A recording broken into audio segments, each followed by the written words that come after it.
This is an NBC News Special Report. Here's Savannah Guthrie. This is an NBC Special News Report. I'm Savannah Guthrie, and we are following breaking news at this hour out of Iraq. U.S. officials now telling NBC News that U.S. forces have just dropped two 500-pound bombs in Iraq. We're told this happened outside the town of Erbil. We have Kristen Welker at the White House this morning. She's got the latest on this. Of course, Kristen, this comes after last night the president came out and said he had authorized just this type of military strike. That's exactly right. They've been monitoring this situation overnight. Savannah, here's the very latest that we are getting from the Pentagon at approximately 6:45 Eastern Time. The U.S. military conducted a targeted airstrike against the Islamic State of Iraq.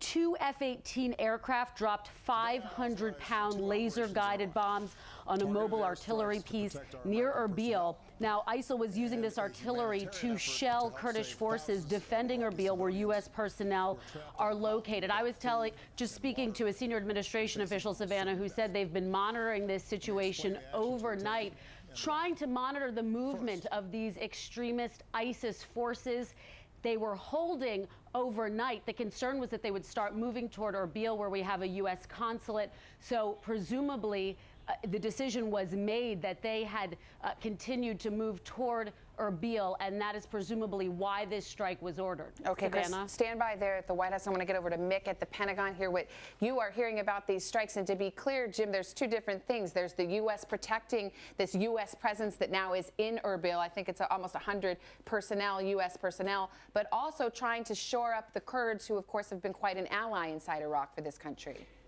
I think that latter equation is more in play here than simply protecting Americans. After all, they've known that the rebels were advancing on Erbil for nearly a week now, and they could have easily removed the Americans from Erbil. But that city of Erbil, 1.5 million people in Kurdistan, is absolutely essential to any kind of future strategy on the part of certainly Kurdistan and the Peshmerga forces there, and the U.S., quite frankly, who wants to preserve that Kurdistan autonomy and those Peshmerga forces. After all, they're considered the most fiercest fighters, really, throughout any military force in Iraq. Those are the Kurdish fighters, Mick, just so to be clear. The Kurdish fighters, yes, Kurdish Peshmerga fighters are considered to be the best trained, the fiercest fighters in Iraq, yet ISIS was able to overrun their positions, some of their positions, and force the Peshmerga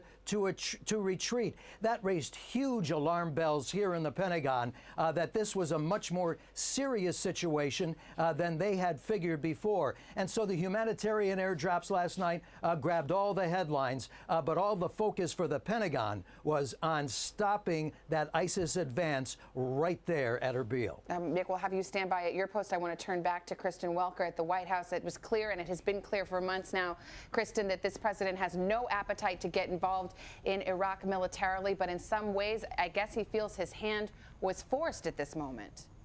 That's exactly right. This is a president who ran on a platform of ending the war in Iraq, a war he once referred to as a dumb war, Savannah. He did not want to re-engage militarily in Iraq, particularly after having declared the war over in 2011. He has been resisting this, but you're right. He felt as though his hands were pushed, in part because of that humanitarian crisis that Mick was just describing, those nearly 40,000 religious minorities who were driven out of their homes by the extremist forces, isolated on a mountain, who didn't have access to food and water. Reports that as many as 40 children may have died, Savannah. So that was a big part of this. And when President Obama spoke last night, he used the term genocide. He said that this is in part about preventing a genocide, what we saw in Rwanda, for example, but also protecting U.S. interests, as Mick was just describing.